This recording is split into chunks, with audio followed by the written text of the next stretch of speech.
Hey, hello and welcome to Britpops React with me, BP2, on day 5 of my music marathon into Slipknot. If you joined me for the past 4 days, I hope you've enjoyed it.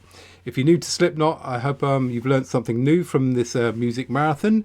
And yeah, so day 5, I'm going to bring you something slightly different. So today I'm going to be doing Slipknot. When they came to the UK, they went to the BBC Maida Vale studios. Who would have thought Slipknot at the BBC? And the Maida Vale studios, that's quite an intimate sort of venue. I think, as I'll get to in a minute, very small. So here's some sort of text I've got from reading up on it. So following the release of the ace new BBC documentary Slipknot Unmasked, All Out of Life, all 6 live videos from the Iowa Titans' tiniest gig in years has just hit YouTube. While the 9-piece band were in London earlier in the year as part of their We Are Not Your Kind tour, they stopped at the Maida Vale studios for an incredible special gig for just over 100 ridiculously lucky fans. The reason it was just over 100 is because the Maida Vale studios probably doesn't hold more than that. On the day, Not performed a song from each of their 6 albums, performing Unsainted, Psychosocial, The Devil in I, Duality, Disaster Piece and Wait and Bleed in a breathless, career-spanning set list. The frontman Corey Taylor reveals of the band's show in the documentary. Between this epic live footage, from the second it starts, you are willing to do whatever it takes to make this the best show that anybody has ever seen. So let's jump into it. I'm going to pick Psychosocial. I've heard the name quite a few times, no idea what the song's all about, so I'm going to jump into that and let's give it a whirl. Buckle up. You ready to help me sing, goddammit? Mixer.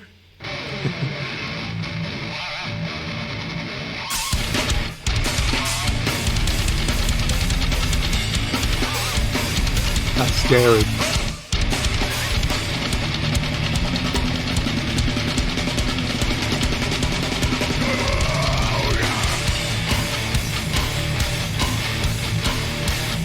There's a keg.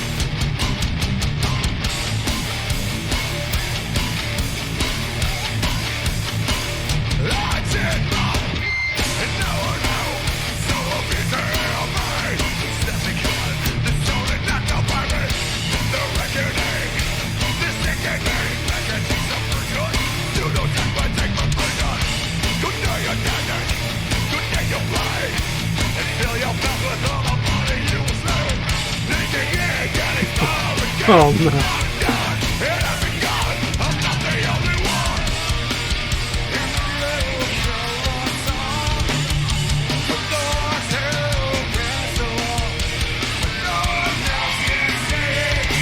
Brilliant.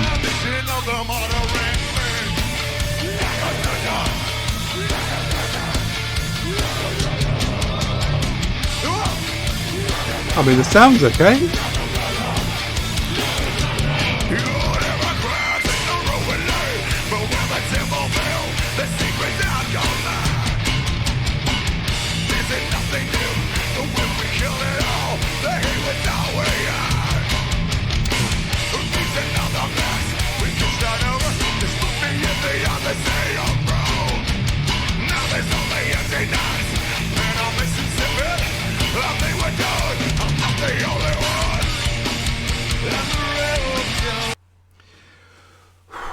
There you go, another ballad from Slipknot. Okay, I mean, imagine taking your first date along to an evening out for Slipknot, if they got no idea. That poor woman in the crowd there, although she was loving it. And again, I mean, you can see this from the shot I've got there, probably not the size that you've got it, but that mask looks really quite thick. I mean, it must feel quite restricting and claustrophobic in those masks, and behind Corey there, you can see, is that the bass guitarist? So that must be sort of pig face, or the evolution of one of the pig face masks. I mean, it must get quite claustrophobic in those masks after a while, but they're all, really animated and going for it. I mean, their shows do look sort of full on. Saw the use of the beer keg in there again. Great instrument that. totally underused, like the saxophone. I got to be honest, it's a bit heavy for me, you know, even though I've sort of come on this Slipknot journey. When he does sort of sing, you can see that his voice is still very good. It's that sort of growly bit that I'm not quite getting. Instruments wise, I don't mind it at all. So yeah, okay. Is this? I'll keep going and reserve judgment till the end. So let's chuck it back a couple of seconds and crack on. Now there's only empty nights, and I'm Mississippi. I think we're done. I'm the only one. And the rebel kill us all. But no one else gets along. No one else can see the blood vision of the murdering machine. Oh, that's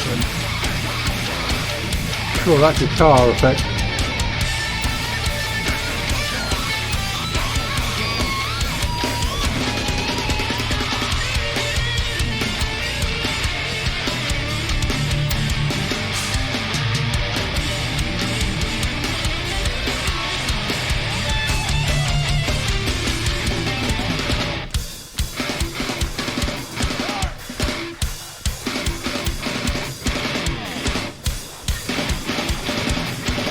Good sound that.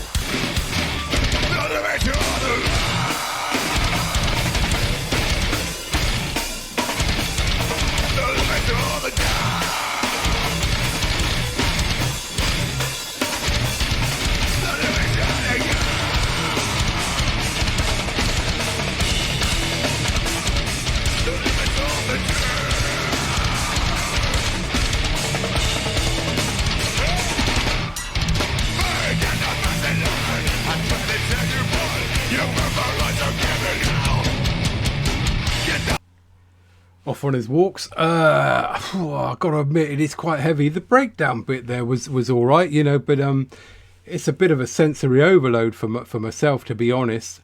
You know, I'm not averse to sort of heavy metal music. I like quite a lot, but this is quite a sensory overload, and with the sort of strong vocal growls.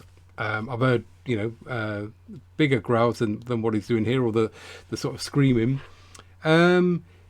Yeah, I mean, it's a sight to see. I mean, you know, like I say, if you sort of walked in that room blindly, you'd think you walked into your worst nightmare going on.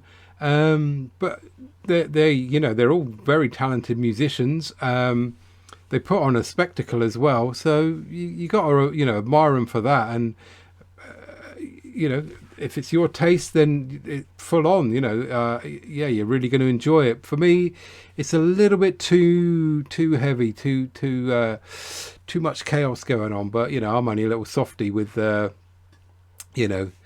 disco and pop ears. Anyway, I'll finish it up and give a score at the end and give my summary for the week.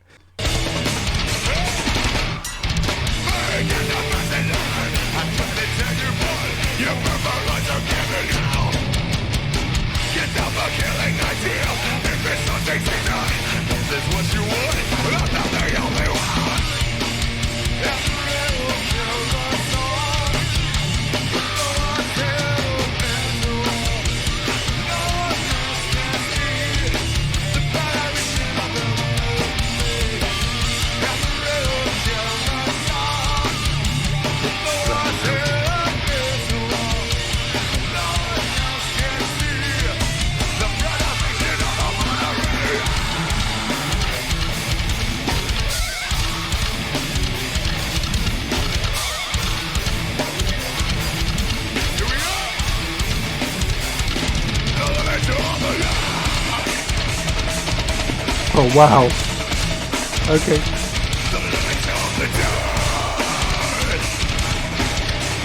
Oh, it's a cracking sound. Thank you.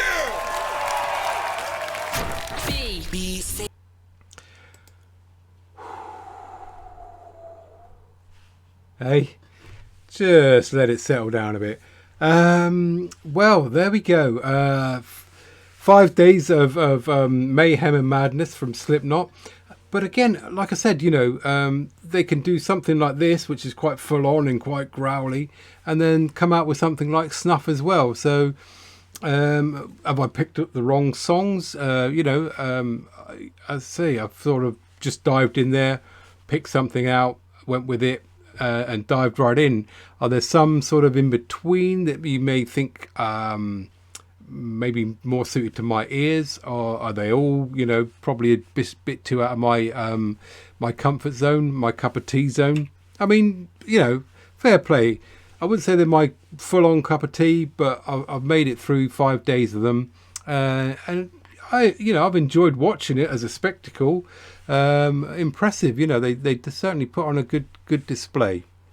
So, for my final day, Slipknot and Psychosocial live at the Maida Vale Studios. Hope you enjoyed that as well. Good to see. I'm still sort of hovering around the 8.4, I think. 8.4 on this one.